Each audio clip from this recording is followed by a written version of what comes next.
सीधा लिए चलते हैं आपको। रक्षा मंत्री राजनाथ सिंह संबोधित कर रहे हैं। मौका है देश को नया युद्धपोत मिलने का। आज आंध्र प्रदेश हवा, पानी, जमीन और अनमैन्ड डोमेन हर क्षेत्र में भारत की रक्षा शक्ति में अपना कंट्रीब्यूशन दे रहा है। मैं इसके लिए आंध्र प्रदेश सरकार को और यहां की जनता को अपनी तरफ से हार्दिक बधाई देता हूं। साथियों, यदि मैं INS महेंद्रगिरी की बात करूं तो आप सब जानते ही हैं कि यह हमारे प्रोजेक्ट 17A का ही एक पार्ट है, जिसे नीलगिरी क्लास ऑफ फ्रिगेट्स भी कहते हैं। और आज जिस महेंद्रगिरी को हम यहां पर कमीशन कर रहे हैं वह मझगांव डाक लिमिटेड में बने चारों P-17A जहाजों में अंतिम यह वारशिप है। यानी यह शिप MDL की श्रृंखला का एक समापन रत्न है। लेकिन मैं इसे समापन रत्न नहीं मानता। आज भी इसी प्रकार के हमारे शिप्स मझगांव डाक यार्ड लिमिटेड में बनती रहेंगी। हमारा मझगांव डाक यार्ड लिमिटेड बहुत ही अच्छा काम कर रहा है। इसके लिए मैं कैप्टन रिटायर्ड जगमोहन CMD को भी अपनी तरफ से हार्दिक बधाई देता हूं और उनकी पूरी टीम को, वहां काम कर रहे सारे कर्मियों को भी। देवियों व सज्जनों, P-17A सीरीज का पहला जहाज INS नीलगिरी जनवरी 2025 में स्वयं हमारे प्रधानमंत्री द्वारा कमीशनिंग किया गया था। फिर अगस्त 2025 में INS उदयगिरी, INS हिमगिरी दोनों एक साथ कमीशन हुए थे। और फिर इसी वर्ष अप्रैल 2026 में यही विशाखापट्टनम में INS तारागिरी की कमीशनिंग हुई। अभी कुछ ही सप्ताह पहले जून में कोलकाता में INS धुनागिरी को प्रधानमंत्री जी ने ट्राई कमीशनिंग के अवसर पर राष्ट्र को समर्पित किया। और आज यह छठा जहाज INS महेंद्रगिरी हमारी नेवी को प्राप्त हो रहा है। यानी लगभग 1.5 साल में ही 6 फ्रंट लाइन फ्रिगेट्स हमारी नेवी को मिले हैं। यह भारत की शिप बिल्डिंग कैपेबिलिटी और नेवल इंडस्ट्रियल इकोसिस्टम की स्पीड और हमारे सेल्फ कॉन्फिडेंस, आत्मविश्वास का यह एक प्रमाण है। एक समय था जब हम अपनी अधिकांश डिफेंस नीड्स के लिए दूसरे देशों की ओर देखते थे। आज हम अपने ही शिपयार्ड्स में अपने ही देश के लोगों के हाथों से वारशिप बना रहे हैं, और वह भी एक के बाद एक तेज रफ्तार से हम वारशिप्स बना रहे हैं। INS महेंद्रगिरी लगभग 6,670 टन के डीप डिस्प्लेसमेंट वाला एक विशाल जहाज है, जो 28 नॉट्स तक की तेज गति से चल सकता है। और यह मल्टी मिशन फ्रिगेट है, यानी यह एक ही समय में हवा में आने वाले खतरे, सतह पर मौजूद शत्रु और पानी के नीचे छिपे हुए सबमरीन्स तीनों के विरुद्ध यह इफेक्टिव साबित होगा। और सबसे महत्वपूर्ण बात, यह एक ब्लू वाटर शिप है, यानी यह केवल तट के पास ही नहीं बल्कि दूर और गहरे महासागरों में हफ्ते तक भारत की समुद्री हितों की रक्षा कर सकता है। यानी हमारे देश भारत ने अब तक समुद्र के माध्यम से अपनी दिशा तय की है, और अब हमारा देश समुद्र की दिशा तय करने की क्षमता भी अपने अंदर विकसित कर रहा है। और साथियों, INS महेंद्रगिरी का क्रेस्ट भी अपने आप में एक गहरा संदेश देता है। इसके क्रेस्ट पर महेंद्रगिरी पर्वत के शिखर पर विराजमान गोशाक यानी बाज का चित्र अंकित है।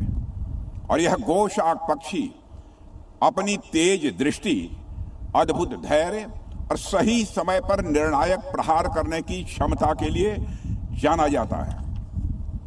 समुद्र में भी एक वारशिप से यही अपेक्षा होती है, वह हर समय अलर्ट रहे, दूर तक देख सके, हर परिस्थिति का सही आकलन करे और आवश्यकता पड़ने पर निर्णायक कार्रवाई करने में भी वह सक्षम हो। यह क्रेस्ट अपने आप में INS महेंद्रगिरी की कैपेबिलिटी का प्रतीक है। साथियों, INS महेंद्रगिरी की सबसे बड़ी विशेषताओं में से एक यह भी है कि इसमें 75% से अधिक इंडिजिनस कंटेंट का उपयोग किया गया है।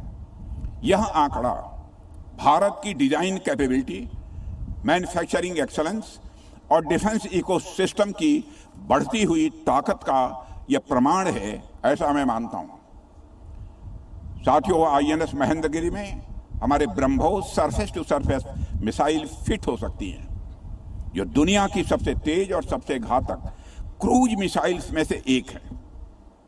और इसमें मल्टी फंक्शन राडार के साथ long range surface to air missiles का कॉम्बिनेशन है, जो आकाश से आने वाले किसी भी खतरे को दूर से ही पहचान कर नष्ट कर सकते हैं। और इसमें इंडिजिनस रॉकेट लॉन्चर है, टारपीडो लॉन्चर्स है, एक integrated anti submarine defence system है, इलेक्ट्रॉनिक वारफेयर सूट है और क्लोज इन वेपन सिस्टम भी है। ये तमाम चीजें आईएनएस महेंद्रगिरी को महेंद्रगिरी पर्वत के समान ही अभेद और मजबूत बनाती हैं। देवियों व सज्जनों, आईएनएस महेंद्रगिरी का नाम भी अपने आप में बहुत कुछ बयां करता है। महेंद्रगिरी पर्वत उड़ीसा के सबसे ऊंचे शिखरों में से एक है और हमारे शास्त्रों में ऐसा कहा गया है कि यह पर्वत भगवान परशुराम की तपह स्थली रही है। भगवान परशुराम एक योद्धा के साथ साथ वह एक ऋषि भी रहे हैं। उनमें आक्रामकता थी और शांति भी थी, उनमें युद्ध की वीरता भी है और एक जो तपस्वी का धैर्य होना चाहिए, वह भी भगवान परशुराम में तपस्वी का धैर्य भी है। उनके हाथ में भले ही परशु हो यानी फावड़ा हो, पर उनका मन प्रशांत है, शांत है। और यह जो बैलेंस है, यही हमारी आर्म्ड फोर्सेस का आदर्श है। हमारे पास शक्ति भी है, संयम भी है, हमारे पास पराक्रम भी है और विवेक भी है। आईएनएस महेंद्रगिरी इसी परशुराम भाव को समुद्र के जल पर साकार करेगी, ऐसा मेरा विश्वास है। देवियों और सज्जनों, आज पूरी दुनिया में वारफेयर का स्वरूप आप जानते हैं तेजी से बदल रहा है। हर दिन नई नई टेक्नोलॉजी सामने आ रही हैं। Drones, artificial intelligence, cyber warfare, space based capabilities, hypersonic weapon और अनमैन्ड सिस्टम्स की चर्चा आज हर डिफेंस फोरम में होती है। स्वाभाविक है, इन नई टेक्नोलॉजी ने युद्ध के तौर तरीकों में बहुत बड़ा परिवर्तन ला दिया है, इसे सभी स्वीकार करेंगे। उदाहरण के लिए यदि हम ड्रोन्स को ही देखें तो पिछले कुछ वर्षों में ड्रोन ने वारफेयर को एक नई दिशा दी है। आज एक छोटा सा ड्रोन भी सर्विलेंस से लेकर प्रिसीजन स्ट्राइक तक अपनी भूमिकाएं निभा सकता है। इसलिए बहुत से लोग यह मानने लगे हैं कि फ्यूचर वारफेयर केवल नई टेक्नोलॉजी के आधार पर ही लड़ा जाएगा। देवियों और सज्जनों, लेकिन मेरा ऐसा मानना नहीं है। यह जरूर है कि नई टेक्नोलॉजी ने युद्ध का स्वरूप अवश्य बदल दिया है, किंतु उनको कन्वेंशनल वारफेयर के मीन्स का महत्व कम नहीं किया है। युद्ध के जो मूल सिद्धांत हैं, उनकी पूर्ति के लिए जो स्ट्रांग कन्वेंशनल कैपेबिलिटी आज भी उतनी ही आवश्यक है जितनी पहले थी। Future wars may be fought with artificial intelligence, but they will still be won by national resolve, trained soldiers and the capable military power.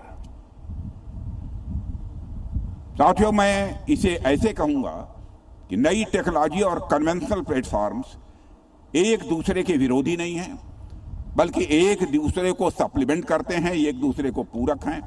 और कन्वेंशनल प्लेटफॉर्म के बिना न्यू टेक्नोलॉजी भी अपने में अधूरी है, और न्यू टेक्नोलॉजी के बिना कन्वेंशनल प्लेटफॉर्म कमजोर है। और इतिहास भी इस बात का गवाह है कि जिन देशों ने नई टेक्नोलॉजी के आकर्षण में अपनी कन्वेंशनल शक्ति की उपेक्षा की, उन्हें इसकी बहुत बड़ी कीमत भी चुकानी पड़ी है। इसलिए भारत का अप्रोच बहुत ही क्लियर है। हमें दोनों में ही अच्छा करना है, दोनों में ही बैलेंस कायम रखना है। हम भविष्य की टेक्नोलॉजी में भी इन्वेस्ट करेंगे और अपनी कन्वेंशनल कैपेबिलिटी को भी लगातार धार देते रहेंगे।